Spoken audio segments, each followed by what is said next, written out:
Hi hello నమస్తే welcome to Amar news. నేను మీ అంకిత. ఒక సినిమా బ్లాక్ బస్టర్ కావాలి అంటే దానికి స్టోరీ ఎంత ఇంపార్టెంట్ అండ్ డైరెక్టర్స్ కానీ టెక్నీషియన్స్ కానీ చాలా కష్టపడితేనే ఆ ఒక మూవీ బ్లాక్ బస్టర్ అవుతుంది. చాలా మూవీస్ చూసుకుంటే బ్లాక్ బస్టర్ అయిన మూవీస్ దాని లోపల ఉన్న విజువల్స్ చూస్తే అవి రియల్ గానేనా లేకుంటే విజువల్స్ అని కూడా తేడా లేకుండా ఉంటాయండి. అలాగే చూసుకుంటే బ్లాక్ బస్టర్ అయిన మూవీస్ లో one of the movie Baahubali చూస్తే దాంట్లో కొన్ని సీన్స్ చూస్తే ఎంత రియాలిటీగా ఉంటాయంటే మనం చెప్పలేము. సో అంత రియాలిటీగా ఉండాలి అంటే దానికి VFX main reason. So one of the VFX ఆది చందు గారు హియర్ విత్ us. సో మరిన్ని విషయాలు ఆయన అడిగి తెలుసుకుందాం. హాయ్ అండి, నమస్తే. ఎలా ఉన్నారు? బాగున్నానండి, మీరు ఎలా ఉన్నారు? చందు గారు, మీ జర్నీ అసలు సినీ ఫీల్డ్ కి ఎన్ని ఇయర్స్ అవుతుంది వచ్చి? రాజమండ్రిలో పుట్టారు మీరు. సో అక్కడి నుంచి హైదరాబాద్ కి మీ జర్నీ ఎలాగా? స్వీట్ అండ్ షార్ట్ గా చెప్పండి. చాలా ఇంటర్వ్యూలో చెప్పానండి. రాజమండ్రిలో ఉన్నప్పుడే నేను ఫోటోషాప్ సంబంధించినటువంటి జాబ్ చేసేవాడిని. ఆ తర్వాత ఎడిటర్ గా, తర్వాత అక్కడి నుంచి మహా న్యూస్ లోకి రావడం. దీనికంటే ముందు లోకల్ ఛానల్ ఎడిటర్ గా వర్క్ చేసా ఇక్కడ రాజమండ్రిలో. ఆ తర్వాత ఇటు మహా న్యూస్ ఎడిటర్ గా రావడం. అక్కడి నుంచి దీని తర్వాత నెక్స్ట్ స్టెప్ ఏంటని మనం ఆలోచించి తర్వాత గ్రాఫిక్స్ లోకి షిఫ్ట్ అవ్వడం. ఇంకా అక్కడి నుంచి ఓన్ గా స్టార్ట్ చేయడం. అక్కడి నుంచి ఇక్కడ మీ దగ్గర ఇంటర్వ్యూ వరకు జర్నీ కొనసాగుతూనే ఉంది. నాకు తెలిసి అరౌండ్ ఒక 12 years పైన అవుతుందండి. అంటే అసలు ఎవరు ఇమాజిన్ చేసుకోరు కదండి, ఒక ఫోటోగ్రాఫర్ నుంచి ఒక ఎడిటర్ గా వర్క్ చేసి బాహుబలి లాంటి బ్లాక్ బస్టర్ మూవీకి వర్క్ చేయడం అనేది ఇట్స్ వెరీ హానర్ అనే అనుకోవచ్చు. అంటే అయ్యి ఉండొచ్చు, కానీ నేను గాడ్స్ గ్రేస్ అండి, అంతే. అది మన చేతుల్లో ఏం లేదు. మీ కష్టం కూడా ఉంది కదా. ఉన్నా సరే అండి, నాకంటే బాగా వర్క్ చేసేవాళ్ళు, నాకంటే ఎక్కువ చదువుకున్న వాళ్ళు, నాకంటే ఎక్కువ తెలివైన వాళ్ళు చాలా మంది ఉన్నారు. నాకంటే ఎక్కువ క్రియేటివ్ గా ఆలోచించే వాళ్ళు కూడా చాలా మంది ఉన్నారు అనమాట. ఆ దేవుడి దయ వలన మనకి ఆపర్చునిటీ వచ్చింది, దాన్ని మనం వినియోగించుకోవడం జరిగింది, అంతే. అంటే ఎక్కువ స్పిరిచువల్ గా ఉంటారా దేవుడి దయ వలన అంటున్నారు? అంటే అంతేగా. ఇప్పుడు అదంతా లేకపోయింటే ఇప్పుడు మీరు ఎక్కడో పుట్టారు, నేను ఎక్కడో పుట్టాను. ఈ ఇంటర్వ్యూ జరిగిందంటే దానికి కారణం ఏదో సంథింగ్ ఏదో ఉందనే కదా, అది నేచర్ ఏదో కలిపిందనే కదా. డెఫినెట్ గా అది ఉండొచ్చు కూడా. సో అంటే అసలు మీరు చెప్తున్నారు కదా అలాంటి మూవీస్ లో చేయడానికి చాలా మందికి నాకంటే బాగా తెలివైన వాళ్ళు ఉన్నారని. అసలు ఈ మూవీలో ఛాన్స్ ఎలా వచ్చింది మీకు బాహుబలికి వర్క్ చేయడానికి? అదే అండి, నేను మహా న్యూస్ ఎడిటర్ గా వర్క్ చేస్తున్నప్పుడే ఆ తర్వాత నేను నెక్స్ట్ స్టెప్ ఏం చేయాలని ఆలోచిస్తున్నప్పుడు గ్రాఫిక్స్ లోకి షిఫ్ట్ అవుదాం అనుకున్నాను. దాన్ని నేను వేరే సపరేట్ కోర్స్ చేసి మకుట అనే దానిలో జాయిన్ అయ్యాను. అక్కడ మేమందరం బాహుబలికి వర్క్ చేయడం జరిగింది.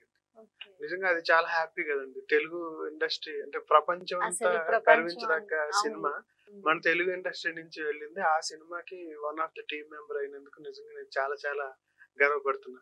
దానికి కారణమైనటువంటి నాకు సహకారం అందించినటువంటి అందరికి ఎప్పుడు లైఫ్ లాంగ్ ఎప్పుడు రుణపడే ఉంటాం వాళ్ళందరికి. సో అంటే మీరు 100 కంటే ఎక్కువ మూవీస్ కి వర్క్ చేశారు. సో అంటే మీకు ఇష్టమైన మూవీ ఏదంటే ఏం చెప్తారు? అట్లా ఏం చెప్పలేమండి. ప్రతి సినిమా ఇష్టమే అండి. ఫస్ట్ ఆఫ్ ఆల్ సినిమాకి పనిచేయడమే మనకి ఇష్టం. ఇంకా ఏ సినిమా అయినా సరే, అందులో అది చిన్నదైనా పెద్దదైనా ఏ కంటెంట్ అయినా సరే నాకు ఇష్టం. ఏ సినిమా మన వర్క్ చేసిన సినిమాలో ఏ సినిమా అయినా అన్ని సినిమాలు నాకు ఇష్టం. అంటే ఎక్కువ కష్టపడిన మూవీ ఏది ఉంది? అది కూడా చెప్పలేగా. అంటే అన్ని మూవీస్ లో ఏదో ఒకటి ఉంటది కదా కార్నర్ లో, అబ్బా ఈ మూవీకి ఇంత కష్టపడ్డాను రా. కరెక్టే అండి, ఉండొచ్చు. కానీ ఏ సినిమాకైనా అంతే కేర్ తీసుకొని చేస్తాం. ఏ సినిమాకైనా ఫైనల్ స్టేజ్ వరకు ఒకేలా దాన్ని కేర్ తీసుకుంటాం. అంటే చిన్న సినిమా నేను చెప్పాను కదండి, సినిమాకి పనిచేయడమే మన అదృష్టం అన్నమాట. చిన్న సినిమా అయినా పెద్ద సినిమా అయినా దానికి ఒకేలాగా కేర్ తీసుకుంటాం. ప్రతి దానికి మా నేమ్ స్క్రీన్ మీద వస్తుందంటే ఏదైనా ఇంపార్టెంట్ మనకి, చిన్నదైనా పెద్దదైనా. అట్లనే ఇది ఇష్టం లేదని కూడా చెప్పలేము మనం. ఫ్లాప్ అయిన సినిమా అయినా మనం అంతే కేర్ తీసుకుని చేస్తాం. అది ఫైనల్ గా ఆడియన్స్ జడ్జిమెంట్ కాబట్టి మన చేతుల్లో ఏం లేదు. ఎప్పుడైనా అనుకున్నారా చంద్రు గారు ఇట్లా సినీ ఫీల్డ్ కి వస్తాను వర్క్ చేస్తాను అని ఎప్పుడైనా అనుకున్నారు? అసలు లేదండి. అదే చెప్పాను కదండి, అదంతా నేచర్. అట్లా అంటే లేకుండానే ఇంత మంచి మూవీస్ కి వర్క్ చేశారా? అంటే ఫర్ ఎగ్జాంపుల్ గా చూసుకుంటే ఎవరైనా ఇంత హార్డ్ వర్క్ చేయడం కానీ వాళ్ళకి ఒక గోల్ అంటూ ఉంటది కదా. అరే నేను మూవీస్ లోకి వెళ్ళాలి, యాక్టింగ్ కానీ ఏదైనా కూడా అనుకుంటారు. సో మీకు ఏ గోల్ లేదు మూవీస్ లోకి రావాలి? అసలు నాకు సంబంధం లేని ఫీల్డ్ అండి ఇది. అంటే మా ఇంట్లో ఉన్నప్పుడు కూడా పెద్ద ఎక్కువ సినిమాలు చూసేవాళ్ళం కాదు. మా ఇంట్లో వాళ్ళు కూడా ఎక్కువ వెళ్ళరు సినిమాలు. కానీ అటు తిప్పి సినిమా ఫీల్డ్ కి తీసుకొచ్చింది, ఇక్కడ సెట్ అయ్యేలా చేసింది. నేను ఎప్పుడు అసలు ఊహించను కూడా లేదు. మరి ఇంట్లో పేరెంట్స్ ఎలా అన్నారు, ఒప్పుకున్నారా మూవీస్ లో ఇట్లా? అది డెఫినెట్ గా స్టార్టింగ్ లో ఎవరైనా అబ్జెక్షన్ పెడతారు కదా. ఎందుకంటే ఈ ఫీల్డ్ అనేది ఒక రంగుల ప్రపంచం చూడడానికి బయటికి గ్యారంటీ లేని ఫీల్డ్. ఎప్పుడు ఎలా ఉంటుందో తెలియదు. ఒక సర్టైన్ ఇన్కమ్ ఈ నెల ఎలా వచ్చేస్తుంది అనేది కూడా దీంట్లో ఏముండదు. కానీ నాకు ఎందుకో ఇట్లా అంటే నాకు అప్పుడున్న సోర్స్ ని బట్టి నాకున్న నెక్స్ట్ స్టెప్ అంటే నేను చదివిన చదువు కానీ లేకపోతే నాకున్న అప్పటి వరకు ఉన్న వర్క్ ఎక్స్పీరియన్స్ ని బట్టి నెక్స్ట్ స్టెప్ ఇదైతే బాగుంటది అని అనిపించింది అంతే. అది తీసుకోవడం, అలా దాన్ని సక్సెస్ అవ్వడం, ఇప్పటి వరకు హ్యాపీగా నడవడం అంతా మళ్ళీ చెప్తున్నా గాడ్స్ గ్రేస్. ఓకే. అప్పుడు ఇంట్లో పేరెంట్స్ ఒప్పుకోలేదు, కానీ ఇప్పుడు అంతా ఓకే, అంతా హ్యాపీ అండి. అంటే అంతే కదండి, ఇప్పుడు మనం సక్సెస్ అయినప్పుడు మన అందరికంటే ఎక్కువ సంతోషపడేది అంతా పేరెంట్స్. ఆ తర్వాత మన లైఫ్ లోకి వచ్చే వాళ్ళందరూ, ఇంకా దాంతో పాటు మా టీమ్, ఇప్పుడు అందరూ హ్యాపీ. ఎప్పుడైనా అన్నారా పేరెంట్స్, అరే మేము అప్పుడు వద్దు అని చెప్పాము కానీ ఇప్పుడు ఒక మంచి స్టేజ్ లో ఉన్నావు నువ్వు అని పేరెంట్స్ అన్నారండి చాలాసార్లు. కానీ అంటే దానికి కూడా నేను ఇప్పుడు ఇక్కడికి వచ్చాము, ఏదో అది సక్సెస్ అయింది కానీ అంటే నిజంగా వాస్తవానికి కొంచెం అటు ఇటు అయినా డెఫినెట్ గా ఇబ్బందే కదండి. అదేదో అట్లా కలిసి వచ్చింది అంతే. అట్లా కలిసి హార్డ్ వర్క్ ఉంటేనే కదా కలిసి రావడం కూడా. దానికి జస్ట్ హార్డ్ వర్క్ అనేది చిన్నగా తోడైందండి. చిన్నగా తోడైంది అంటే పెద్ద కష్టపడలేదా? పడినా సరే, నేను అదే ఇందాక చెప్పాను కదా మీకు, మాకంటే ఎక్కువ కష్టపడే వాళ్ళు చాలా మంది ఉంటారండి. అది అట్లా మన కష్టం కొంచెం ప్రతిఫలం దొరికింది మనకి. చందు గారు మీరు చెప్తారు ఎప్పుడు అంటే, నేను చాలా ఇంటర్వ్యూస్ కూడా చూసాను మీవి, నేను అంత పెద్దగా చదువుకోలేదండి కానీ ఈ ప్లేస్ కి రావడం గాడ్ గ్రేస్ అంటారు. అలాగే మీరు వేరే వేరే లాంగ్వేజెస్ లో కూడా చేస్తున్నారు, హిందీ కానీ తమిళ్ కానీ కన్నడ కానీ. సో అక్కడికి వెళ్ళినప్పుడు లాంగ్వేజ్ ని ఎలా మేనేజ్ చేసుకుంటారు? తెలుగు అంటే ఓకే, మీరు చెప్పారుగా మేనేజ్ చేస్తాను. అదే ఎలా మేనేజ్ చేస్తారు? ఏం లేదండి, ఇప్పుడు మన సినిమాకి వచ్చేటప్పటికి, దట్టు మన గ్రాఫిక్ ఫీల్డ్ లోకి వచ్చేటప్పటికి మాకు మెయిన్ కావాల్సింది క్రియేటివిటీ అన్నమాట. భాష కంటే కూడా భావం ముఖ్యం మన సినిమాకి. ఈ గ్రాఫిక్ ఫీల్డ్ షార్ట్ చూడకుండా దాని కంటెంట్ ఏం కావాలి ఏంటనేది మనకు ఒకటి అర్థం కావాలి. మనకు అన్ని లాంగ్వేజ్లు వచ్చి అది అర్థం కాకపోయినా ఉపయోగం లేదు. అంటే స్టోరీ చెప్పినప్పుడు ఆ లాంగ్వేజ్ లో మీకు ఎలా అనిపించేది? అర్థమయ్యేది? అర్థమవుతుందండి డెఫినెట్ గా. మనకు అంటే మాకు సినిమా అంతా అయిపోయినాక చూస్తాం కాబట్టి, మేము ఎడిట్ కూడా అయినాక చూస్తాం కాబట్టి మన కంటెంట్ అర్థం అయిపోతుంది. మిగిలిన ఏదో మేనేజబుల్ ఉంటాయి కదండి, మేనేజ్ చేసేది ఇంకంతే. ఎన్ని చదవకపోయినా రాకపోయినా ఏం చేయకపోయినా 100+ మూవీస్ అన్ని లాంగ్వేజ్ లో చేసాము. అదే గ్రేట్ అసలు. అంటే ఇప్పుడు నేను ఏం అడగాలి అర్థం కావట్లేదు, ఎందుకంటే బాహుబలి లాంటి బ్లాక్ బాస్టర్ మూవీకి చేసారు. సో మీకు ఇంకా ఎవరైనా మీ ఫేవరెట్ హీరో ఉన్నారా వీళ్ళ మూవీకి వర్క్ చేయాలి అనేది? అవన్నీ కూడా తీరిపోయినాయి. ఇంకెవరు పెండింగ్ లేదు? నేను చిరంజీవి గారు ఫ్యాన్. అవును, నేను ఖైదీ నెంబర్ 150 అవన్నీ కూడా తీరిపోయినాయి. నేను చెప్తున్నాను కదా, 10 రూపాయలు చాలనుకుంటే 100 రూపాయలు ఇచ్చేది. ఇంకేం కావాలి? అయితే మీ ఫేవరెట్ హీరో చిరంజీవి గారు. సో ఆయన మూవీకి వర్క్ చేస్తా అని ఎప్పుడైనా అనుకున్నారా? ఇట్లా మూవీస్ కి చేస్తున్నప్పుడు? లేదండి, అసలు అనుకోలేదు. ఇప్పుడు నేనైతే ఒకటి బాగా నమ్ముతానండి, ఇప్పుడున్న పనిని, ఇప్పుడు మన చేతిలో ఏ పని ఉందో దాన్ని సక్రమంగా మన వంతు మనం నిర్వహించాలని అనుకుంటాను. దాన్ని నిర్వర్తిస్తేనే తర్వాత ఫలితం అనేది ఎట్లా తీసుకెళ్తుందో తెలియదు. అది మాత్రం పర్ఫెక్ట్ గా చేస్తాను. ఒకవేళ అది అలా సక్సెస్ ని తీసుకెళ్ళడానికి కూడా కారణం అది కూడా అయ్యి ఉండొచ్చు. సో ఆయన మూవీకి చేయడానికి ఏమన్నా ప్రత్యేకంగా కష్టపడ్డారా? అంటే ప్రతి మూవీకి చేసినట్టు కాకుండా చిరంజీవి గారికి స్పెషల్ గా చేయాలి అట్లా ఏమన్నా? కష్టపడలేదు కానీ ఇష్టపడి చేసామండి. ఇష్టపడి చేశారు. ఎందుకంటే ఇంకా అంతకంటే అదృష్టం ఏమొస్తుంది. ఓకే.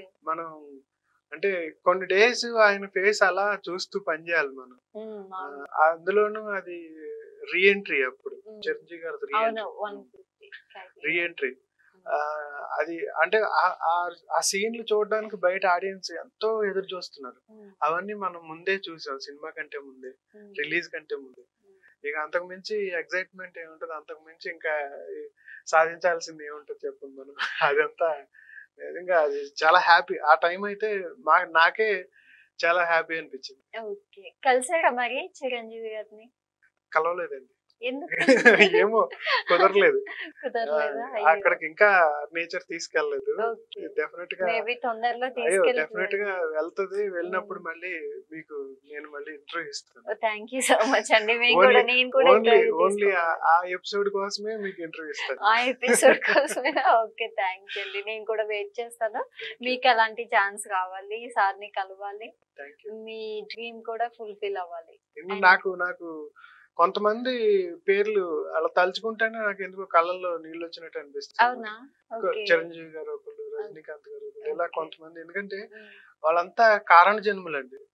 అంటే ఇప్పుడు ఎంతో మంది ఇండస్ట్రీలోకి వచ్చారు, వెళ్ళారు, మనం చూస్తూనే ఉన్నాం. వాళ్ళు స్టిల్ ఇప్పటికీ కూడా వాళ్ళని ఒక ఇన్స్పిరేషన్ పర్సన్ గా, అంటే ఎవరికి సాధ్యమవుతుంది అది. ఇప్పుడు ఒక కానిస్టేబుల్ కొడుకు చిరంజీవి గారు, ఒక కండక్టర్ రజనీకాంత్, వాళ్ళు వరల్డ్ సూపర్ స్టార్స్ అవడం అంటే అసలు మాటల విషయమా? ఎంతమంది కానిస్టేబుల్ కొడుకులు లేరు, ఎంతమంది కండక్టర్లు లేరు. నిజం వాళ్ళు అసలు కొంతమంది పేర్లు వెంకటేశ్వర స్వామి గురించి కానీ, వీళ్ళ చిరంజీవి గారి గురించి, రజనీకాంత్ గారి గురించి కానీ అట్లా తలుచుకుంటేనే నాకు ఎందుకో అట్లా కొంచెం ఎమోషన్ వస్తుంది. అంత అభిమానం అన్నమాట. అభిమానం. వాళ్ళ జీవితం అసలు వీళ్ళు నిజంగా మానవ జన్మేనా ఇది, లేకపోతే ఇంకేదన్నా అతీతం వీళ్ళు అనిపిస్తుంది చూస్తే. వాళ్ళని చూసి ఏ విషయంలో ఎక్కువ ఇన్స్పైర్ అవుతారండి? ప్రతి విషయం అండి. వాళ్ళు అంటే ఈవెన్ పెద్ద స్థాయి పర్సన్ నుంచి చిన్న స్థాయి పర్సన్ వరకు వాళ్ళు ఇచ్చే గౌరవం కానీ అవన్నీ మనకి ఇన్స్పిరేషనే కదండి. వాళ్ళని చూసి నేర్చుకోవాల్సినవి చాలా ఉన్నాయి. ఇప్పుడు రజనీకాంత్ గారు ఉన్నారు, ఆయన వరల్డ్ వైడ్ సూపర్ స్టార్ ఆయన. కానీ ఆయన ఇప్పటికీ నేను చాలా సామాన్యమైన వ్యక్తిని మాత్రమే, నాకు ఒక చిన్న ఆపర్చునిటీ, ఒక వే దొరికింది, అది సక్సెస్ అయింది అని మాత్రమే చెప్పుకుంటారు. కానీ ఎప్పుడు సింప్లిసిటీ, నేను ఇక్కడికి వచ్చాను, ఇంత సాధించాను, అంత సాధించాను అని ఎప్పుడూ చెప్పుకోరు. మరి అలాంటి వాళ్ళకి వెళ్ళినప్పుడు మనకి రజనీకాంత్ గారితో వర్క్ చేశారు? లేదండి. ఓకే. ఛాన్స్ ఎప్పుడు రాలేదు. ఓకే. ఇంకా రన్ అవుతున్నాం కదండి, చూద్దాం కదా, ఇంకా మీకు ఛాన్స్ వస్తుంది. ఓకే. ఎప్పుడైనా కలిసారా? లేకుంటే లేదండి, కలవలేదు. నేను అంటే చెన్నై చాలా సార్లు వెళ్ళాను, ఆయన ఇంటి ముందు నుంచి వెళ్తాను చాలా సార్లు, కానీ ఆ కలిసే టైం రావాలి కదా, చూద్దాం వచ్చినప్పుడు. చాలా అవార్డ్స్ కూడా తీసుకున్నారు మీరు విఎఫ్ఎక్స్ కి. అండ్ ఆ ప్రౌడ్ మూమెంట్స్ ఎలా ఉంటాయండి? అబ్దుల్ కలాం గారి అవార్డు తీసుకున్నప్పుడు కానీ. నాకు one of the inspiration person Abdul Kalam గారు. అంటే ఒక పేపర్ బాయ్ స్థాయి నుంచి రాష్ట్రపతి స్థాయికి వెళ్ళడం అంటే అసలు మాటల విషయం కాదు.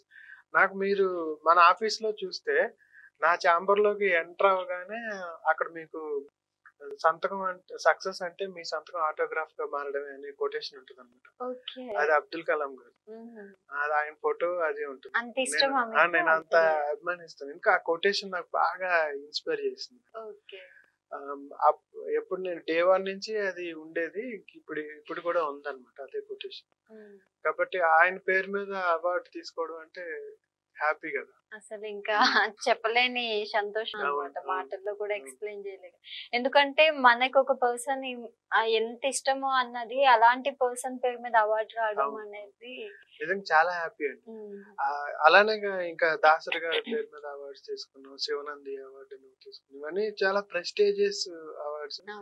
అవన్నీ మన ఆఫీస్ లో చూస్తున్నప్పుడు కూడా నిజంగా అసలు నాకు చాలా హ్యాపీ అనిపిస్తుంది.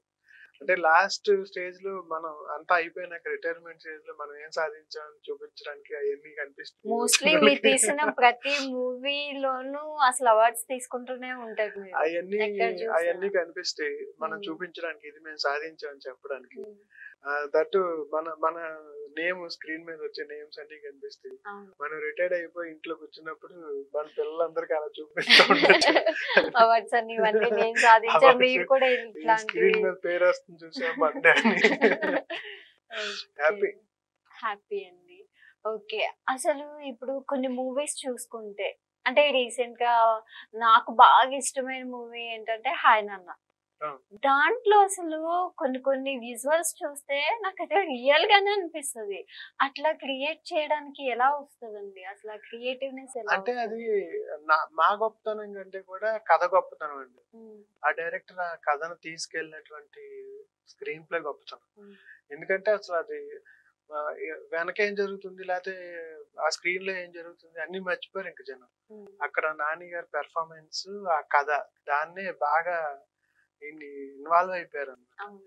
అది అది కథ గొప్పతనమే అంటాను నేను. ఎప్పుడైనా గ్రాఫిక్స్ కానీ లేకపోతే ఏదైనా ఇంకోటి ఏదైనా సరే సెట్ కానీ గ్రాఫిక్స్ ఇలాంటివన్నీ సినిమాకి ఒక అలంకారమే తప్పించి హ్మ్. దాని మీద బేస్ అయిపోయిన సినిమాలు అయితే ఏమి ఉండవని నేను నమ్ముతున్నాను. ఓకే. ఎందుకంటే ఆ కథ బాగుంటే ఇవన్నీ కూడా నెక్స్ట్. అంటే బయట కొన్ని కొన్ని చూసుకుంటే మీరు చెప్పారు గ్రీన్ మ్యాట్ మీద కూడా చేసాము అని అవును. కొన్ని సార్లు చెప్పారు, అవును. నేను విన్నాను. సో అది లైక్ గ్రీన్ మ్యాట్ మీద చేసిన విజువల్స్ లాగా అట్లా అనిపించదు, అది గ్రాఫిక్స్ లాగా అస్సలు అనిపించదు అన్నమాట. అదే అదంతా టీం వర్క్ అండి. మ్మ్. నేను ఒక్కడినే చేస్తే అయ్యేది కాదు. మ్మ్.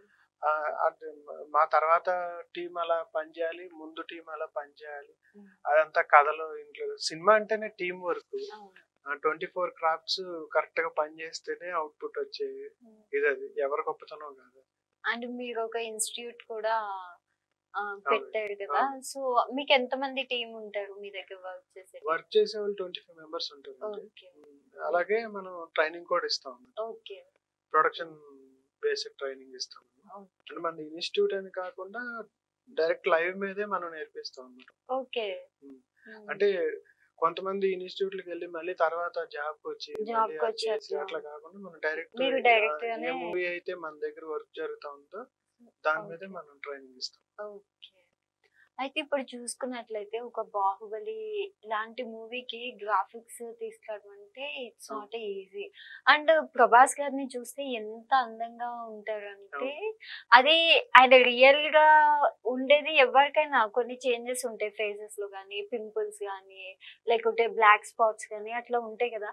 ఇవన్నిటిని పక్కన పెట్టి ఒక అందంగా చూపించాలి అంటే ఆ వర్క్ ఎట్లా చేస్తారు అసలు?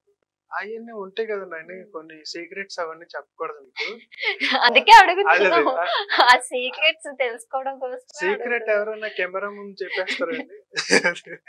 సీక్రెట్ మొత్తం చెప్పకపోయినా సో అదే అంటే కొన్ని ఉంటాయండి. మనం ఎన్హాన్స్ చేయడానికి కానీ వాటిలన్నిటికి యూజ్ చేయాలి డెఫినెట్ గా. అవన్నీ ఉంటాయి కాబట్టి కొంచెం మనం ఎక్కువ డిస్కస్ చేయకూడదు వాటి గురించి. అంటే ఇప్పుడు మీకు కాంపిటీషన్ ఉంటదా అండి బయట? ఖచ్చితంగా ఉంటది కదా, ఖచ్చితంగా ఉంటది. ఇవన్నీ మరి అవన్నీ బ్యాలెన్స్ చేసుకుని వస్తేనే కదా కెరీర్. ఏ ఫీల్డ్ లో లేదు కాంపిటీషన్ కానీ. మన ఛానల్లో మీడియా రంగంలో ఉంటది, అన్ని రంగాల్లో ఉంటది కదా. అవన్నీ దాటుకుని ముందుకెళ్ళి సక్సెస్ అయితేనే మరి. అంటే ఇప్పుడు ఒకే టైంలో మీకు ప్రాజెక్ట్స్ ఒక 2-3 ప్రాజెక్ట్స్ వచ్చేసినాయి అనుకోండి, ఎట్ ఏ టైం ఇవ్వాలి అనే సిచ్యువేషన్ ఎప్పుడైనా వచ్చిందా మీకు? ఉంటాయి కదండి. ఇప్పుడు కూడా 4-5 ప్రాజెక్ట్స్ రన్ అవుతూ ఉంటాయి. ఓకే. అవన్నీ కూడా ఎట్ ఏ టైం మనం చేస్తూనే ఉంటాం. అవన్నీ బ్యాలెన్స్ చేయాలి. అదే ఇప్పుడు నేను కష్టపడుతున్నాగా అని అడిగితే మీ దగ్గర నుంచి ఆన్సర్ కాదు, కష్టపడట్లేదండి ఈజీ అట్లా కాదు. ఇప్పుడు ఈ మేనేజ్ చేయడం అనేది చాలా గొప్ప విషయం అండి. ఇప్పుడు లేకపోతే సినిమా రావడం అనేదో లేకపోతే ఇవ్వడం అనేదో అదంతా జరుగుతూనే ఉంటుంది. బట్ దీని అన్నిటిని సక్సెస్ఫుల్ గా తీసుకెళ్లి మేనేజ్ చేసి ఫైనల్ వరకు తీసుకొస్తాం కదా, అది గొప్ప విషయం. అది ఇంకా అది కామన్. అది కొంచెం క్రాషెస్ రాకుండానే బ్యాలెన్స్ చేసి పంపిస్తాం ఈ ప్రాజెక్ట్. అంటే ఇప్పుడు ఒక మూవీకి మీరు వర్క్ చేయాలంటే ఎన్ని డేస్ పడుతుంది? అది డ్యూరేషన్ అనేది సినిమాలో ఉన్న వర్క్ బట్టండి. ఒక్కోటి 10 days లో అయిపోద్ది, ఒక్కోటి 1 month పడుతుంది, ఒకటి 6 months కూడా పడుతుంది. బాహుబలికి 4 years పెట్టింది. మరి అట్లా ఒక్కొక్క దానికి ఒక వర్క్ బట్టి. ఆ టైంలో బాహుబలికే వర్క్ చేసాక లేకుంటే వేరే మూవీస్ కి? అప్పుడు మా దగ్గర మకుటాలో వర్క్ చేస్తున్నప్పుడు నెంబర్ ఆఫ్ జరిగేవండి. ఓకే. అంటే ఒక టీం మాత్రం స్పెషల్ గా దానికోసం ఉండేదన్నమాట. ఓకే. అంటే టీమ్ ని డివైడ్ టీం డివైడ్ చేసుకున్నారు. చేసి రిమైనింగ్ అన్ని పక్కన వేరే వర్క్ జరుగుతూ ఉండేది. ఉమ్. ఎప్పుడైనా అట్లానే చేయాలండి. ఓకే. అంటే ఈ మన గ్రాఫిక్స్ కి సంబంధించి ఉమ్. ఇప్పుడు ఒక మ్యూజిక్ డైరెక్టర్ ఉన్నారనుకోండి, ఎట్ ఎ టైం 4-5 మూవీస్ చేస్తారు. ఉమ్.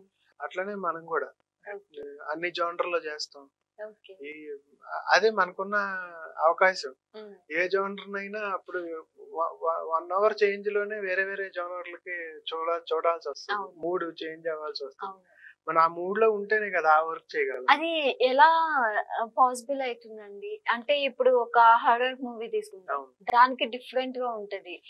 ఇప్పుడు ఒక లవ్ స్టోరీ తీసుకుంటాం, దానికి ఒక డిఫరెంట్ స్టోరీ ఉంటది. ఆ అవును. థాట్స్ అన్ని ఎలా వస్తాయి థాట్స్ ఒకే అంటే ఒకే టైంలో? అంటే మీ మైండ్ సెట్ ఎలా చేంజ్ అవుతుంది? అంటే దానికి అంటే తగ్గట్టుగా ప్రతి మనిషిలో నవరాసాలు ఉంటాయి కదండి. అంటే నవరసాలని అంతే మరి దానికి పండిస్తాయి. తగ్గట్లుగా అది వెంటనే ఓకే. అలా షిఫ్ట్ అవుతుంది అంతే. ఓకే. కానీ మన మన టెక్నీషియన్స్ కున్న అదృష్టం అదే అండి. ఇప్పుడు ఒక యాక్టర్ ఉన్నారంటే ఈ సినిమా కంప్లీట్ అయిపోయినాక, ఇప్పుడు సపోజ్ కామెడీ సినిమా కంప్లీట్ అయిపోయినా కావాలంటే థ్రిల్లర్ చేయొచ్చు వాళ్ళు. ఇప్పుడు ప్రెసెంట్ యాక్టర్స్ అందరూ అలాగే చేస్తున్నారు. కానీ ఒక టెక్నీషియన్ కి అట్లా కాకుండా ఎట్ ఎ టైం ఒక కమర్షియల్ సినిమా రన్ అవుతుంది, ఒక లవ్ సినిమా రన్ అవుతుంది, ఒక హారర్ సినిమా రన్ అవుతుంది, ఒక స్టోరీ బేస్డ్ సినిమా రన్ అవుతుంది. వీటిలన్నిటిని కూడా మూడ్ చేంజ్ అనేది ఇంపార్టెంట్. అది నాకైతే ఎప్పుడు అలాంటి ఇబ్బంది ఏమి రాలేదు. అది అంటే మనం చూసిన సినిమాలు ఇదైనా అవ్వచ్చు, లేదంటే మనం ఆలోచించే విధానం అయినా, లేదా మనకున్న ఎక్స్పీరియన్స్ బట్టి అయినా, అలా అయినా దాని వల్ల కూడా మనం ఎప్పుడు ఆ మూడ్ అనేది మనకి ఎప్పుడు డిస్టర్బ్ అవ్వాలి. ఎప్పుడైనా అంటే ప్రతి మనిషికి ప్రాబ్లమ్స్ ఉంటాయి. ఫ్యామిలీ ప్రాబ్లమ్స్ కాకుండా అయి ఉండొచ్చు, ఇన్నర్ ప్రాబ్లమ్స్ ఏవైనా అయి ఉండొచ్చు. సో అలాంటి సిచ్యువేషన్ లో ప్రాజెక్ట్ ని ఇన్ టైం కి సబ్మిట్ చేయకుండా ఎప్పుడైనా ఉన్న సిచ్యువేషన్? అసలు ఎప్పుడు లేదు. ఎప్పుడు లేదు. ఇప్పుడు ఫర్ సపోజ్ మనం 15 days కి ఇస్తామంటే మేము ఇక్కడ 10 days కి అయిపోయేటట్లు ప్లాన్ చేసుకుంటాం. ఓకే. ఎందుకంటే అసలు ఆ డెడ్ లైన్ దాటడం అనేది ఇప్పటి వరకు అసలు ఎప్పుడు లేదండి ఫ్రమ్ మై సైడ్. ఎందుకంటే మనం ఇచ్చాక వాళ్ళ వైపు నుంచి ఏదైనా లేట్ అయ్యి కొంచెం ఇంకా ఏదైనా డిలే చేసుకోవచ్చేమో, కానీ మన వైపు నుంచి అయితే అసలు ఎప్పుడు మిస్ చేయలేదండి. ఇంకా చెయ్యం కూడా. మరి అదే కదండి నేను ఇందాక చెప్పినట్లు అన్ని బ్యాలెన్స్ ప్రతిదాన్ని బ్యాలెన్స్ డెఫినెట్ గా అది ఆ బ్యాలెన్స్ చేసే మూడ్ స్వింగ్ ని ఎంత బాధలో ఉన్నా కూడా వర్క్ కి అది ఇదేనండి. ఎందుకంటే ఆ వర్కే లేకపోతే నేను అసలు ఇక్కడి వరకు వచ్చేవాళ్ళం కాదు కదా. మనం ఫస్ట్ అదే, తర్వాత ఇంకేదైనా ఫస్ట్ వర్క్ ఇంపార్టెంట్. ఓకే. అయితే మీరు మర్చిపోలేని కాంప్లిమెంట్ ఎవరి దగ్గర నుంచి తీసుకున్నారు? డైరెక్టర్స్ చాలా వచ్చాయండి. అంటే మనకి చాలా వస్తుంటాయి. మీరు ఎన్ని మూవీస్ తీసారు అంటే ఆబ్వియస్లీ మీకు ఎన్నో కాంప్లిమెంట్స్ వచ్చుంటాయి. సో అన్ఫర్గెటబుల్ అంటాం కదా, ఒక మెమరీస్ కానీ ఏదైనా కూడా, అట్లాంటి ఏ మూమెంట్ ఉంది మీకు? మీరు అడుగుతుంటే గుర్తు రావట్లేదు కానీ అంటే సినిమా జరుగుతున్నంత టైంలో ఇప్పుడు నచ్చిన దానికి ఎవరైనా హ్యాపీ పోగొట్టం అని ఉంటాయి, కాంప్లిమెంట్స్ ఉంటాయి. ఒకవేళ నచ్చకపోయినా ఇది కొంచెం చేంజ్ చేద్దాం అనేది ఉంటది. అంటే నచ్చలేదు అనేంత వరకు కూడా మనం ఎప్పుడు తీసుకెళ్ళాం. దానికి ఏం కావాలనేది మనకి ఒక ఐడియా ఉంటది కాబట్టి, వాళ్ళు ఏమి ఎక్స్పెక్ట్ చేస్తున్నారు అనేది కూడా ఒక ఐడియా ఉంటది కాబట్టి, వాళ్ళ మాట్లాడేటప్పుడే మనకు అర్థమైపోతుంది వాళ్ళు ఏమి ఎక్స్పెక్ట్ చేస్తున్నారు దీని నుంచి. దాన్ని బట్టే ఉంటది. ఆల్మోస్ట్ నచ్చలేదు అనేది అయితే రాదండి. ఈ నచ్చినవి అయితే చాలా వచ్చినాయి కానీ అంటే అన్ని కాంప్లిమెంట్స్ వచ్చుంటాయి. ఇప్పుడు ఇది ఆయన నా సినిమాకి మీరు అడిగారు కాబట్టి గుర్తొచ్చింది.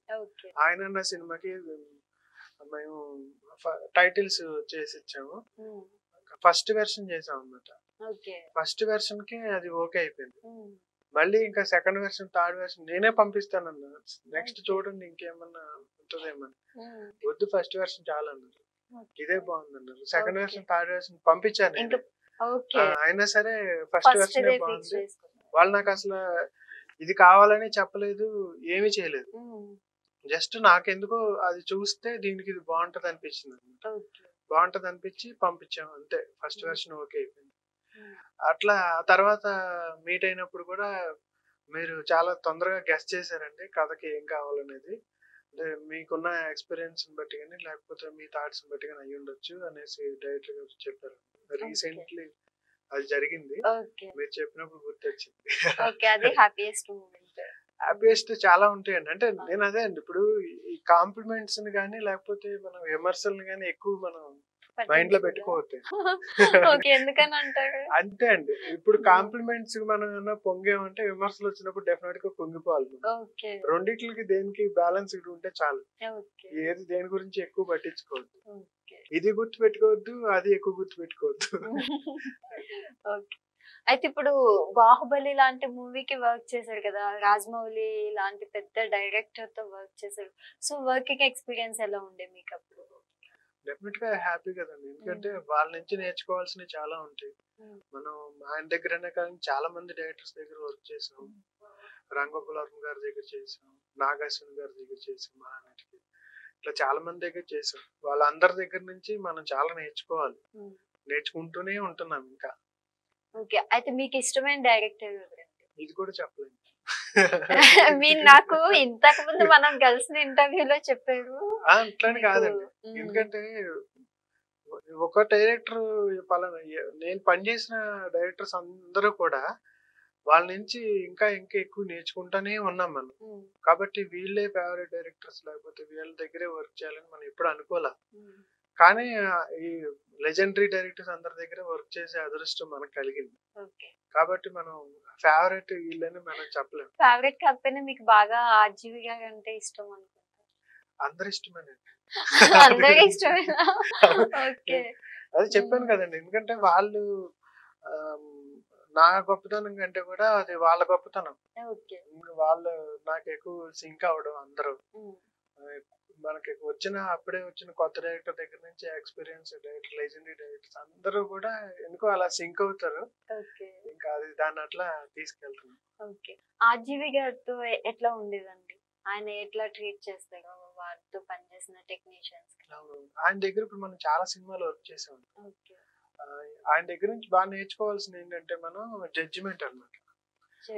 జడ్జిమెంట్ ఈ సినిమాకి ఇంతవరకు సరిపోతుంది, ఇది ఇదే బాగుంటుంది అనేసి ఆ జడ్జిమెంట్. తర్వాత ప్రతి టెక్నీషియన్ యొక్క ఐడియాకి ఆయన ఇచ్చే రెస్పెక్ట్ అవన్నీ ఆయన దగ్గర నుంచి నేర్చుకోవాలి. మేనేజ్మెంట్ స్కిల్స్ కూడా ఆయన దగ్గర నుంచి బాగా నేర్చుకోవాలి. అవునా? ఎందుకంటే at a time 4-5 movies run చేస్తూ ఉంటారు ఆయన. అన్ని సినిమాలు కంప్లీట్ అవుతాయి, అన్ని సినిమాలు రిలీజ్ అవుతాయి, అన్ని సినిమాలు దానికి రావాల్సిన హైప్ వస్తూనే ఉంటాయి ప్రతి సినిమా. అది బాగా నేర్చుకోవాలి ఆయన దగ్గర. ఈ సినిమాలు ఈయన ఎలా మేనేజ్ చేస్తారు, ఆ తర్వాత ఇన్ని క్రాఫ్ట్లతోటి ఈయన ఎలా డీల్ చేస్తారు. ఇప్పుడు మ్యూజిక్ అనేది ఈయన చేయకపోయినా ఈయన ఐడియా అనేది ఉంటది కదా డెఫినెట్. తర్వాత వాళ్ళు ఇచ్చిన దానికి జడ్జిమెంట్ అనేది ఉంటది కదా, అవన్నీ కూడా ఆయన దగ్గర నుంచి బాగా నేర్చుకోవాలి మనం. ఎన్ని ఎలా మేనేజ్ చేస్తారు, అందులో మళ్ళీ అన్ని చేస్తూ ఉంటారు. మళ్ళీ కరెంట్ అన్ని అప్డేట్ అవుతుంటారు. కరెంట్ అఫైర్స్ మొత్తం ఈచ్ అండ్ ఎవ్రీ. ఇప్పుడు అమెరికాలో ఏం జరుగుతుందో అడిగినా ఆయన వెంటనే చెప్పేస్తారు. మరి ఎందుకు ఆయన అట్లా అందరూ ప్రతి ఒక్కరు అంటే ఇప్పుడు ఇంటర్వ్యూస్ చేస్తూ ఉంటాం కదా, సో ఇప్పుడు మనం ఇంటర్వ్యూస్ చేస్తూ ఉంటాం కదా, ప్రతి ఒక్కరిని ఎవరైనా అడిగినా ఆర్జీవి గారు అంటే ఆయన ఎక్కడి నుంచి ఏ పాయింట్ తీసుకొచ్చినా కూడా ఆయన ఆన్సర్ చేయగలరు, చెప్తారు. ఆయన ఒక లైబ్రరీ అండి అని చెప్తారు. ఎందుకండి? నేను కూడా అంతకు ముందు చాలా ఇంటర్వ్యూస్ లో చెప్పా, ఆయన అసలు 100 లైబ్రరీలు కలిపితే ఆర్జీవి గారు. బయటకి ప్రొజెక్ట్ అయ్యే విధానం వేరే ఉండొచ్చేమో కానీ ఆయన చాలా గుడ్ పర్సన్ మామూలుగా. అండ్ మేము వింటూ ఉంటాం కూడా ఏంటంటే బయటకు కనిపించే ఆర్జీవి వేరు, అసలు టెక్నీషియన్స్ తో గానీ ప్రతి ఒక్కరితో ఉండే ఆర్జీవి గారు చాలా మంచి వ్యక్తి అనేసి అంటారు. ఎలా ఉండేవారు? ఖచ్చితంగా అండి, ఎందుకంటే మీరు విన్నదే కరెక్ట్. బయటకు ప్రాజెక్ట్ అయ్యేది వేరు.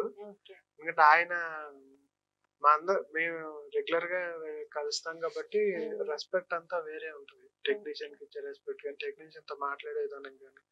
నేను ఫస్ట్ టైం ఆయన దగ్గరకు వెళ్ళినప్పుడు నాకు ఫస్ట్ ఐస్ క్రీమ్ ఏదో సినిమా చేశాము. ఆ తర్వాత ఒకసారి ఆయన కలిసినప్పుడు అప్పటికి నేను చాలా ఒక చిన్న టెక్నీషియన్ అంతే. ఇప్పుడు కూడా చిన్న టెక్నీషియన్ లేనండి. కానీ కాదండి. అప్పుడు ఓకే. నేను వెళ్ళినప్పుడు హ్మ్. ఆయన నాకు లైన్ చెప్పి, కథ చెప్పి, దీనికి ఏం కావాలి, ఇది ఏం కావాలి అన్నీ చెప్పి హ్మ్. నేనే ఆశ్చర్యపోయాను. ఏంటి అంటే ఒక సాధారణ టెక్నీషియన్ వస్తే ఈయన ఇంత రెస్పెక్ట్ ఇచ్చి నాకసలు కథ చెప్పాల్సిన అవసరమే లేదు. హ్మ్. ఇగో నువ్వు ఈ పని చేసుకురా అంటే చేసుకొని వస్తా అంతే. ఓకే. ఇంకా వేరే హ్మ్. ఆయన ఆర్డర్ ఇస్తే చాలు. కానీ హ్మ్. ఆయన కథ చెప్పి ఆ మూడ్ ఎలా ఉండాలో చెప్పి అన్నీ నేనే ఆశ్చర్యపోయాను. ఓకే. ప్రతి ఒక్కళ్ళండి ఇప్పుడు 'జెడి చక్రవర్తి' గారితో రెగ్యులర్‌గా టచ్‌లో ఉంటున్నాను. ఓకే. హ్మ్. హ్మ్. ఆయన కూడా అంతే. ఆయన సొంత తమ్ముడిలాగా భావిస్తాను. ఓకే. ఎప్పుడు ఎప్పుడెళ్ళినా రెస్పెక్ట్ ఉంటది. మా టీమ్‌ని అప్పుడప్పుడు తీసుకెళ్తాను అంతా హ్మ్. మీట్ చేయించడానికి. ఆయన కూడా అంతే. ప్రతి విషయం అప్డేట్‌లు ఏం జరుగుతున్నాయి అన్నీ అడుగుతారు. ఓకే. మూవీస్ ఏం చేస్తున్నావు అని. హ్మ్. తర్వాత ఇంకేదన్నా ఒక సినిమా ఏదైనా హిట్ అయితే దాని గురించి మాట్లాడతారు. హ్మ్. ఆయన యానిమేషన్ సినిమాలు కూడా ఫాలో అవుతారు ఆయన. ఓకే. హ్మ్. హ్మ్. నేను ఆ ఫీల్డ్‌లో నేనే ఎప్పుడు చూడలేదు. ఎప్పుడు అవునా? ఆయన ఓకే. యానిమేషన్ సినిమాలు కూడా ఫాలో అయ్యి హ్మ్. ఆ సినిమా చూసావా ఓహ్! బాగా చేశారు. దాంట్లో చేశారు. అదొకసారి నువ్వు చూడు. హ్మ్. పలానా సీన్ చేశారు. ఆ యానిమేషన్ బాగుంది. సజెషన్స్ ఇస్తారు. విజువల్ ఎఫెక్ట్స్ పలానా దాంట్లో బాగున్నాయి. అన్ని కూడా చెప్తారన్నమాట. ఓకే. ఇట్లా కృష్ణవంశీ గారని. హ్మ్. ఆయనతో రంగమార్తాండ చేశాను. అవును. అంతకు ముందు కూడా ఒక సినిమా చేయాలనుకున్నాను. నక్షత్రం చేయాలనుకున్నాం. హ్మ్. అది కుదరలేదు. రంగమార్తాండకి వర్కౌట్ అయింది అది. ఓకే. రంగమార్తాండ చేశాం. హ్మ్. ఆయన కూడా చాలా రెస్పెక్ట్ ఇస్తారు. హ్మ్. డెఫినెట్ గా వాళ్ళందరితోటి అదే నేర్చుకోవాలండి. ఓకే. మేనేజ్ ఎలా చేస్తారు వీళ్ళు క్రాఫ్ట్స్ ని, ఆ తర్వాత వాళ్ళు ఇచ్చే రెస్పెక్ట్ గాని, వాళ్ళ వే ఆఫ్ బిహేవియర్ గాని అదంతా మనందరికి ఇన్స్పిరేషన్ ఇస్తుంది. అందుకనే వాళ్ళు అంత లెజెండరీ పర్సన్స్ అవ్వగలిగారు. ఓకే. అయితే మీరు చాలా మూవీస్ చేశారు కదా! ఇన్ని మూవీస్ చేసినప్పుడు పర్టిక్యులర్ డైరెక్టర్ దగ్గర ఎక్కువ మూవీస్ చేశానన్న డైరెక్టర్స్ ఎవరైనా ఉన్నారా? రంగపురం గారి దగ్గర ఎక్కువ సినిమాలు చేశాను. ఓకే. ఎక్కువ చేశారు. తర్వాత వైజయంతిలో ఎక్కువ సినిమాలు చేశాను. ఓకే. హ్మ్. అలా అంటే వన్స్ ఒకసారి మనకి స్టిక్ అయ్యారంటే ఓకే. రెగ్యులర్ గా ట్రావెల్ అయితూ ఉంటారు. రెగ్యులర్ గా మనమే చేస్తుంటాం. ఓకే.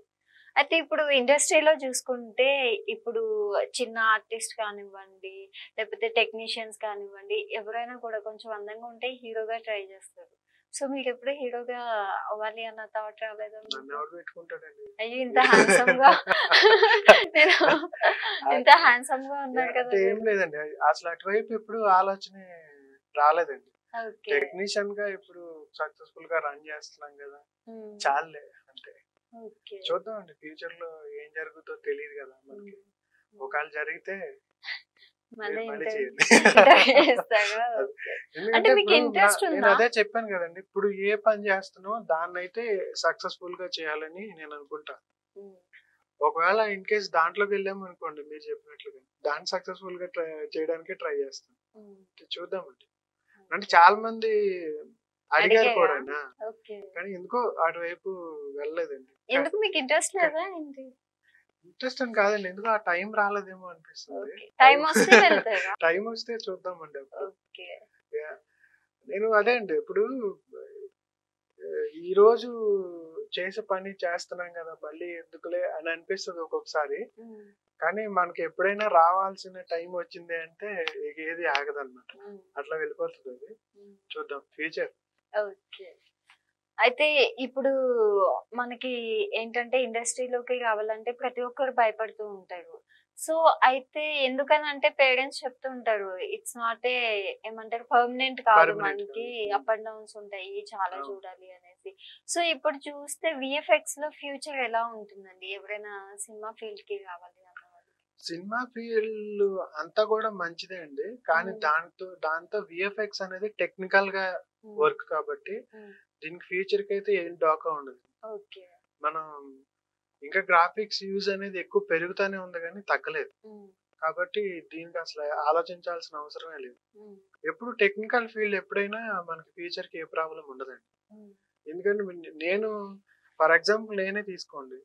నేను స్టార్ట్ అయినప్పుడు నా సాలరీ ఎంత ఉండేది, ఇప్పుడు ఎంత ఎర్న్ చేస్తున్నాను దాన్ని బట్టి ఉంటదంతా. Growth okay. లేకపోతే మనం ఎక్కడి వరకు రాలేం కదా! హ్మ్. డెఫినిట్‌గా గ్రోత్ ఉంటది. దాని ఫ్యూచర్ గురించి అసలు ఉంటది. ఆలోచించుకోవాల్సిన అవసరం లేదు. హ్మ్. కానీ తీసుకునే స్టెప్ అనేది మనం కరెక్ట్‌గా తీసుకోవాలంతే. హ్మ్. అంటే తీసుకొని ఫెయిల్ అయినాక తెలుస్తదిలెండి. అది కరెక్టో కాదో. ఓకే. అది కానీ ఆలోచించి తీసుకోవాలి. ఓకే. అయితే ఇప్పుడు మూవీస్ లో హీరోయిన్స్ ని గానీ హీరోని గానీ చాలా అందంగా చూపించాలి. సో ఏ హీరోయిన్ కి చేసినప్పుడు మీరు ఎక్కువ హ్యాపీగా ఫీల్ అయ్యారు, ఎక్కువ ఇష్టంగా చేసేది? పర్టికులర్ గా అందరికి ఒక్కొక్క అలా హీరోయిన్ ఉంటది, మీరు ప్రతి దానికి అలా లేదు కాదండి, లేదు అందరి ఇష్టం అనకండి. అలా అలా ఎప్పుడు అనుకోలేదు. ఓకే, అంటే ఫేవరెట్ హీరోయిన్ ఉంటది కదండి ఎవరికైనా, మీకు లేరా? ఫేవరెట్ అంటే ఎప్పుడు అప్పుడు సౌందర్య గారు ఇష్టం బాగా. సౌందర్య గారు ఇప్పుడు లేరు కదా, అంటే అంటే ఇప్పుడైతే ఇప్పట్లో ఎవరు లేరా? సంయుక్త మీనన్ ఇష్టం ఓకే. రీసెంట్ అంతే. ఓకే, అంటే ఈ అంత అందంగా దీని చూపించి గురించి ఎక్కువ అడిగితే నేను ఎక్కువ చెప్పలేను. ఎక్కువ చెప్పండి ఎందుకని? అంతే అదేదో. ఓకే, అయితే ఎందుకు ఎక్కువ చెప్పలేరు? మీ వైఫ్ చూస్తారనా? చూడడానికి ఏముందిలేండి ఇందులో. ఏం లేక కానీ నాకే ఎందుకో ఓకే. కొంచెం మా మాట అలాంటివి చెప్పాలి. ఓకే. ఓకే, అంటే ప్రతి ఒక్కరికి ఉంటది కదా, నాకు అరే నాకు ఈ హీరోయిన్ అంటే ఇష్టం, ఈ హీరో అంటే ఇష్టం, ఇంకా అందంగా చూపించాలి అనేది. ఫ్యాన్స్ అయినా అలాగే అనుకుంటారు, స్క్రీన్ పైన అరే నా ఫేవరెట్ హీరో వస్తున్నాడు, ఎంత అందంగా ఉంటాడు అన్నది ఉంటది కదా. అవును అవును. అదే అదే ఫేవరెట్ హీరో అంటే ఇక చిరంజీవి గారు అది చిరంజీవి అయిపోయింది. గారు అయిపోయింది. ఈ ఇప్పుడు రీసెంట్ టైంలో అయితే సంయుక్త మీనన్ అంటే ఇష్టం. బట్ ఆవిడ సినిమా అయితే ఏం చేయలేదు. ఓకే. చూద్దాం చేస్తామేమో చూద్దాం. నెక్స్ట్ ఇంకా అప్కమింగ్ ప్రాజెక్ట్స్ ఏమున్నాయి? అప్కమింగ్ జరుగుతున్నాయండి, 4 ప్రాజెక్ట్స్ ఉన్నాయి ఇప్పుడు ఆల్రెడీ. బ్రహ్మాజీ గారు వాళ్ళ అబ్బాయిది గుట్టు చెప్పుడు అని ఒక సినిమా చేస్తున్నాం. అది మాస్ అండ్ కమర్షియల్ సినిమా అనమాట. అలాగే రాచరికం అని ఒక సినిమా చేస్తున్నాం. అది అందరు కొత్త వాళ్ళతోటి బాగా వైలెన్స్ ఎక్కువ ఉన్న సబ్జెక్ట్ అనమాట. దాని తర్వాత ఫుట్బాల్ బేస్డ్ హిందీ మూవీ చేస్తున్నాం. ఇంకా అట్లా రన్నింగ్ లో ఉన్నాయండి చాలా. అంటే ఇప్పుడు టాలీవుడ్ కి బాలీవుడ్ కి చాలా డిఫరెన్స్ వేరియేషన్స్ ఉంటాయి అంటారు కదా. మన తెలుగు వాళ్ళు వెళ్ళేసరికి వాళ్ళు అంటే అది ఒక టాక్ ఉంటుంది, బాలీవుడ్ లో ఒక డిఫరెంట్ గా చూస్తారు, వీళ్ళకేమి తెలీదు అన్నట్టు చూస్తారు అన్న టాక్ ఒకటి ఉంటది. అది ఒకప్పుడు ఉండేది, ఇప్పుడు అట్లా లేదు. సో ఇప్పుడు అంటే పాన్ ఇండియా లెవెల్ మూవీస్ వెళ్ళినప్పుడు ఇప్పుడు మన తెలుగు వాళ్ళని అక్కడ ఎలా ట్రీట్ చేస్తారు? ఇప్పుడు చాలా రెస్పెక్ట్ ఎక్కువ పెరిగింది కదండి. ఇప్పుడు నేను నా నుంచే చూసుకుంటే నేను ఒక తెలుగు సినిమా ఇండస్ట్రీ నుంచి నేను ఒక టెక్నీషియన్ అంటే ఆ రెస్పెక్టే వేరే ఉంటది అంతా. అందులోకి బాహుబలి ఇండియా వైడ్ ఇప్పుడు వాళ్ళు కూడా ఏంటంటే మన హైదరాబాద్ లో వర్క్స్ జరగాలి, మన హైదరాబాద్ లో పోస్ట్ ప్రొడక్షన్ జరగాలి అని చాలా మంది ఇక్కడికి వస్తున్నారు. హిందీ వాళ్ళ దగ్గర నుంచి వేరే వేరే లాంగ్వేజ్ లని, అది అది పెద్ద పెద్ద వాళ్ళ గొప్పతనం. అది మనందరికి ఒక బాట వేసారు అట్లా. ఇప్పుడు మన వైపు నుంచి కూడా రెస్పెక్ట్ చాలా, అంటే వాళ్ళు ఎప్పుడు వచ్చినా మన వాళ్ళు ఎప్పుడు రెస్పెక్ట్ గానే చూసేవాళ్ళు. ఇప్పుడు మనకి ఎక్కువ రెస్పెక్ట్ ఇస్తున్నారు. అలాంటి మూమెంట్స్ చూసినప్పుడు ఎలా ఉంటుంది? చాలా గర్వంగా ఫీల్ అవుతాం కదా.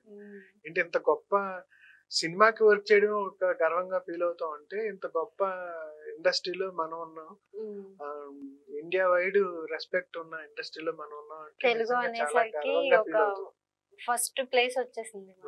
ఇప్పుడు వరల్డ్ వైడే మన సినిమా గురించి వెయిట్ చేసే అంత క్రేజ్ వచ్చేసింది ఇప్పుడు. దానికి కారణం నెంబర్ ఆఫ్ మూవీస్ అండి, దానికి కారణం number of directors, number of producers, number of technicians. వీళ్ళంతా వాళ్ళ గట్స్ గానీ, వాళ్ళ యొక్క టేస్ట్ గానీ, వాళ్ళ యొక్క అదని ఏమంటారు, మనం ఏదైనా ఒక సాధించాలని ఒక సంకల్పానికి గానీ హ్యాట్స్ ఆఫ్ చెప్పాలి. ఇంకా వాళ్ళే లేకపోయింటే, అంత డేర్ ఉన్న మనుషులే లేకపోయింటే, అంత దృఢ సంకల్పం ఉన్న మనుషులే లేకపోయింటే మనం ఇంకా ఇండస్ట్రీ ఎక్కడో ఉండేది. వాళ్ళు చాలా ముందుకు తీసుకెళ్ళిపోయారు. మా అందరికి వెనకాల వచ్చే మా అందరికి కూడా ఒక మంచి బాట వేసారు వాళ్ళు. అయితే ఇప్పుడు చూస్తే అంటే ఒక 10 years బ్యాక్ చూసుకుంటే సినిమా ఫీల్ డిఫరెంట్ గా ఉండేది. ఇప్పుడు స్టోరీస్ కానివ్వండి, సాంగ్స్ కానివ్వండి, డ్రెస్సింగ్ స్టైల్ కానీ అన్ని చేంజ్ అయిపోయినాయి. సో విఎఫ్ఎక్స్ లో కూడా అట్లా ఏమైనా చేంజెస్ ఉన్నాయా అప్పటికి ఇప్పటికి? టెక్నాలజీ అప్డేట్ అవుతూనే ఉంటుంది కదా. అంటే ఎలా చేంజెస్ వచ్చినాయి దాంట్లో? అంటే లాక్డౌన్ జనరల్ గా అందరూ ఏమనుకున్నారంటే లాక్డౌన్ వచ్చి కొంచెం వెనక్కి వెళ్ళిపోతుంది అంతా అనుకున్నారు, కానీ లాక్డౌన్ ఒక అడుగు వెనక్కేసి ఒక 10 అడుగులు ముందుకేసింది అన్నమాట. లాక్డౌన్ తర్వాత ప్రతి ఒక్క టెక్నికల్ ఫీల్డ్ చాలా అప్డేట్ అయిపోయింది. దానికి తగ్గట్టే అందరం అప్డేట్ అవుతూ ఉంటాం. అంటే ఎప్పుడైనా మనం టెక్నికల్ ఫీల్డ్ లో ఉన్న ప్రతి ఒక్కరు కూడా ఎవ్రీడే లెర్నరేనండి. ఈవెన్ నేను కూడా 12 ఇయర్స్ నుంచి వర్క్ చేస్తున్నా సరే ఎవ్రీడే లెర్నర్. ఈ రోజు జరిగింది రేపటికి అది పాత అయిపోయి ఉండొచ్చు. అట్లా నేర్చుకుంటూనే ఉంటాం. ఈ టెక్నికల్ ఫీల్డ్ మెయిన్లీ బాగా అప్డేట్ అయిపోయింది ఇప్పుడు. పూర్వంతో పోల్చుకుంటే ఇప్పుడు ఇంకా అప్డేట్ అయిపోయింది. ఇప్పుడు అసలు సినిమా అనేది ప్రతి చిన్న సినిమా అయినా వరల్డ్ వైడ్ అయిపోయింది ఓటీటీలో. ఇప్పుడు ఎక్కడో అమెరికాలో కూర్చుని కూడా మన సినిమా టీవీలో చూసేయచ్చు. అట్లా అయిపోయింది కాబట్టి టెక్నాలజీ అంతా బాగా అప్డేట్ అయింది. ఇంటర్నేషనల్ స్టాండర్డ్స్ బాగా పెరిగినాయి ఇప్పుడు మనకి. కాబట్టి బాగా అప్డేట్ అయింది అప్పటి నుంచి. సో అంటే అప్పుడు చేసిన వర్క్ కి ఇప్పటికి టైం మేనేజ్మెంట్ కానీ ఇవన్నీ ఈజీ అయినాయి అంటారా? ఈజీ అయినాయి కానీ ఛాలెంజెస్ పెరిగినాయండి బాగా. ఒకప్పుడు మనం ఒక సినిమా చేసామంటే ఇది ఓకే మన తెలుగు ఆడియన్స్ కోసం కాబట్టి వీళ్ళు ఏమి ఎక్స్పెక్ట్ చేస్తున్నారు, లేకపోతే ఒక తమిళ ఆడియన్స్ కాబట్టి వీళ్ళు ఏమి ఎక్స్పెక్ట్ చేస్తున్నారు, ఒక భోజ్పురి సినిమా చేస్తే వీళ్ళు ఏమి ఎక్స్పెక్ట్ చేస్తున్నారు అనేంత వరకే మనం ఆలోచించాల్సి వచ్చింది. ఇప్పుడు అట్లా కాదు, ఏదైనా ఇంటర్నేషనల్ స్టాండర్డ్స్ లో ఉండాలి. ఎందుకంటే ఆ సినిమా ప్రపంచం అంతా చూస్తారు కాబట్టి వాళ్ళందరూ కూడా ఏమి ఎక్స్పెక్ట్ చేస్తున్నారు అనేసి ప్రతి కథలో అది డీల్ చేయాల్సి వస్తుంది. ఆ తర్వాత మీకు టెక్నికల్ ఫీల్డ్ లో డీల్ చేయాల్సి వస్తుంది. ఈవెన్ మీ మేకప్ దగ్గర నుంచి అన్నిటిలో కూడా అది ఫాలో అవ్వాల్సి వస్తుంది బాగా. అది కరోనా తర్వాత వచ్చిన చేంజ్ అది. అయితే రీసెంట్ గా ఇన్స్టాగ్రామ్ లో ఒకటి పోస్ట్ చూస్తాను, ఆర్పి చౌదరి గారు మిమ్మల్ని పిలిచి అప్రిషియేట్ చేశారు. సో దాని గురించి ఏం చెప్తారు? అదే సూపర్ గుడ్ ఫిలిమ్స్ లో మనం రీసెంట్ గా సినిమా చేసాం, రెగ్యులర్ గా చేస్తున్నాం అన్నమాట. రీసెంట్ గా ఒక సినిమా కంప్లీట్ అయిపోయింది. ఆయన ఫస్ట్ కాపీ చూసి ప్రసాద్ ల్యాబ్ లో మా టీం అందరిని పిలిచి అప్రిషియేట్ చేశారు. ఎందుకంటే ఎన్నో వందల సినిమాలు చేసిన బ్యానర్ లో చేశారు వాళ్ళు. అరౌండ్ నాకు తెలిసి 95 మూవీస్ ఎన్నో చేశారు వాళ్ళు. ఆ బ్యానర్ లో వర్క్ చేయడం నిజంగా గ్రేట్ కదండి. గ్రేట్ అంటే వాళ్ళు గ్రేట్, మాకు అది చాలా ఆయన పిలిచి అప్రిషియేట్ చేయడం నిజంగా చాలా హ్యాపీ అనిపించింది. చాలా బాగా చేశారు. వాళ్ళు అనుకున్న బడ్జెట్ ను మించకుండా వాళ్ళ యొక్క కథలో ఇంక్లూడ్ చేస్తూ ప్రతి అది హారర్ సినిమా అన్నమాట, దాన్ని చేశారు, బాగా చేశారు అని చెప్పి అప్రిషియేట్ చేశారు. అలా ఆ రోజు మా టీం అంతా కలిసి ఆయన దగ్గరికి మీట్ అయ్యాం. ఆయనే పిలిపించారు, రమ్మని చెప్పారు. చాలా హ్యాపీ పిలిపించి మరి అసలు అప్రిషియేట్ చేయడం అనేది చాలా గొప్ప విషయం. అందులో అసలు అంత పెద్ద బ్యానర్ అండి, అంత పెద్ద ప్రొడ్యూసర్ ఆయన. నాలాంటి టెక్నీషియన్ కనీసం 100 మందిని చూసుంటారు ఇప్పటికి. అది నిజంగా ఆ అదృష్టం మనకు దక్కింది. సో నెక్స్ట్ మీరు తీసే అప్కమింగ్ ప్రాజెక్ట్స్ లో ఏదైతే వర్క్ చేస్తున్నారో ఆ మూవీస్ కూడా బ్లాక్ బాస్టర్స్ కావాలి అని కోరుకుంటున్నా. అండ్ మీరు మా ఛానల్ కి వచ్చి చాలా విషయాల్ని మాతో షేర్ చేసుకున్నందుకు thank you so much. Thank you very much. అలాగే అమ్మ న్యూస్ గురించి కూడా నేను రెగ్యులర్ గా ఫాలో అవుతుంటానండి. మీ యాంకరింగ్ అంటే కూడా నాకు చాలా ఇష్టం. రీసెంట్ గా కూడా మన శ్రీ గారు ఒక ఇంటర్వ్యూ చేశారు, అవన్నీ నేను రెగ్యులర్ గా చూస్తుంటాను. ఇంకా శ్రీ గారు కూడా ఆర్జీవ్ గారు కాంపౌండ్ నుంచి వచ్చారు స్టార్టింగ్. ఇట్లా నేను ఫాలో అవుతుంటాను. నాకు అమ్మ న్యూస్ అంటే కూడా చాలా ఇష్టం. మీరు కూడా మంచి సక్సెస్ అవ్వాలి. అలాగే మన ఛానల్ నుంచి కూడా నాలాంటి టెక్నీషియన్స్ ఎంతో మందిని ఇంకా ఎంకరేజ్ చేయాలి. ఎందుకంటే లైమ్ లైట్ లో ఉన్న వాళ్ళని ఇంటర్వ్యూ చేయడం అనేది చాలా అది తెలిసిందే. యాక్టర్స్ కానీ వీళ్ళందరినీ చాలా ఒక టెక్నీషియన్ కూడా మీరు తెర ముందుకు తీసుకురావాలన్న ఆలోచన నిజంగా చాలా గొప్పదండి. Thank you very much. Thank you so much. So చూసారు కదండి, ఇప్పటి వరకు చందు గారితో నేను చాలా బాగా అయితే చిట్ చాట్ చేశాను, చాలా విషయాలు తెలుసుకున్నాను. సో నెక్స్ట్ టైం మరొక ఇంట్రెస్టింగ్ గెస్ట్ తో మీ ముందుకు వచ్చేస్తాను. అంటిల్ దెన్ వాచ్ అమ్మ news. This is Ankita signing off.